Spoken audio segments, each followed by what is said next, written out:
You're not alone. Many a freelancer has agonized over finding the right niche and ended up stuck for months. But here's the real question you're here for. How do you pick a niche that actually pays? And how do you do it in like 20 minutes or less? Today, I'm going to walk you step by step through the exact filters that pros use to evaluate niches quickly, to sort through options, and to lock onto the one most likely to generate real demand and real income. But once you learn this 20-minute process, an even more important question emerges. Why do some niches explode in opportunity while others quietly die? We'll answer both. So here's the fast answer. A profitable niche isn't about passion or preference. It's about choosing a problem that's painful, urgent, and expensive for a specific group of people, and then positioning yourself as the person who removes that pain. A high demand niche is simply a group of people with the same expensive problem. That's it. If the problem is painful and urgent, you have a niche.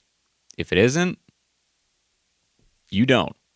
The problem is that most freelancers pick a niche based on preference instead of demand. They ask, what do I enjoy?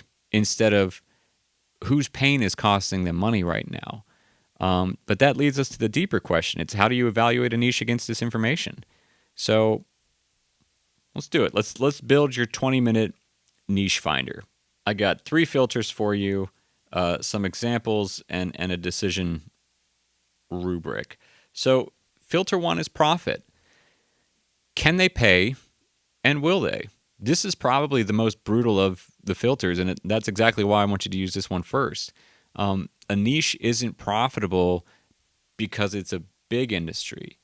It's profitable because the group has money and has reason to spend it.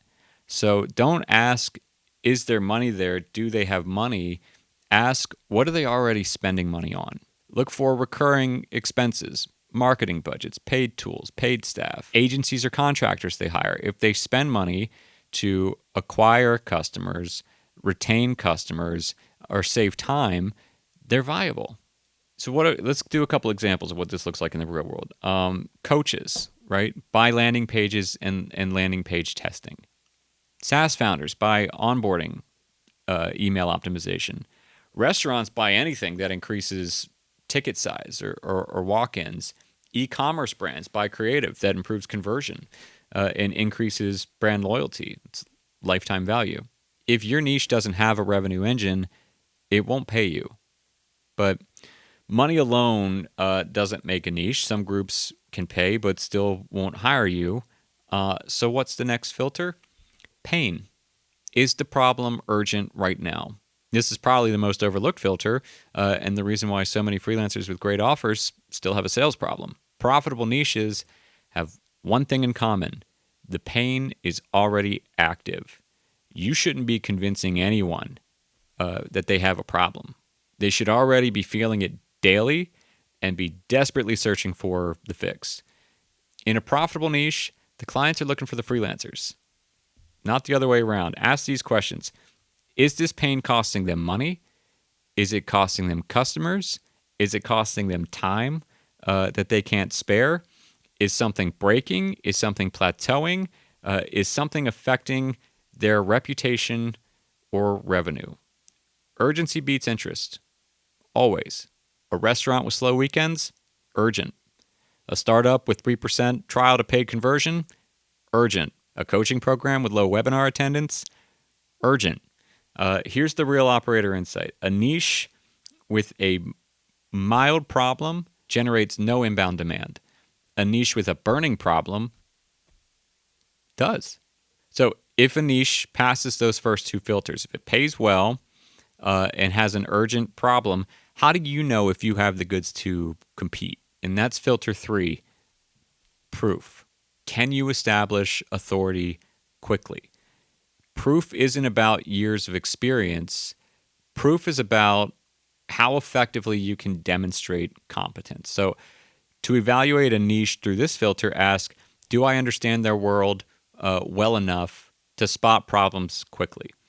Can I create a micro case study or a teardown or a sample in under 48 hours?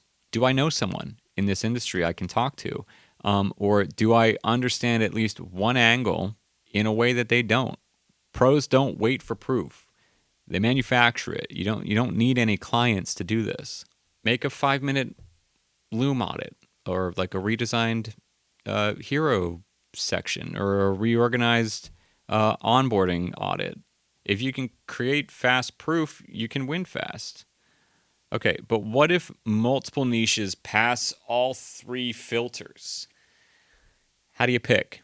Score each niche 1 through 5 on the 3, profit, pain, proof, and then add one more filter, bonus filter, if you will. Network. Do you already have friends, family, colleagues, past coworkers, what have you in a niche? Those relationships will give you a leg up. Now, add up the scores for your chosen niches. A great niche is going to score like a 4 or 5 in profit, a 4 or 5 in pain, and then over 3 in proof and over 3 in network. If you score high in 3 out of the 4, you found a high demand niche. But here's something I want to talk about. You're going into business for yourself. And that means that you are a pretty high agency, high intelligence individual.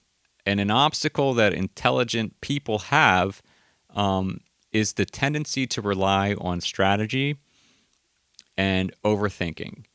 Successful freelancers don't overthink.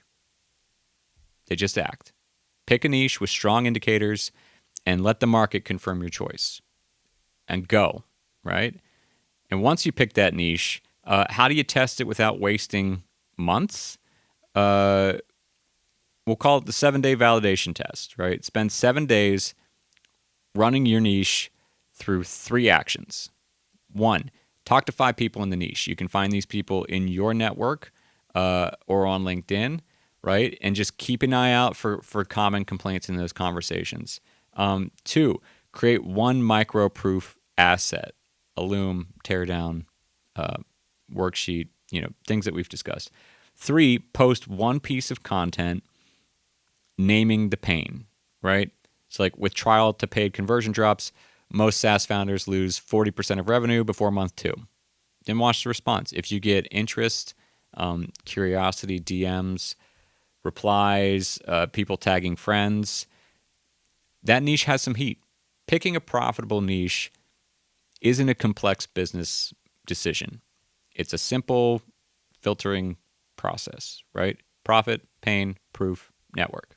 So just follow this 20-minute system. You'll eliminate 9% of the bad ideas before they ever waste your time.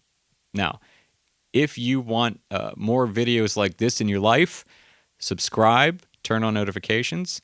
And if you want to take it a step further and chat with me in a group coaching setting about your goals, some of the obstacles you're up against, join over 1,300 other freelancers in the freelancing program, and the link's in the description. You can go over there and check out all the details, of what that entails, right? See you on the next one.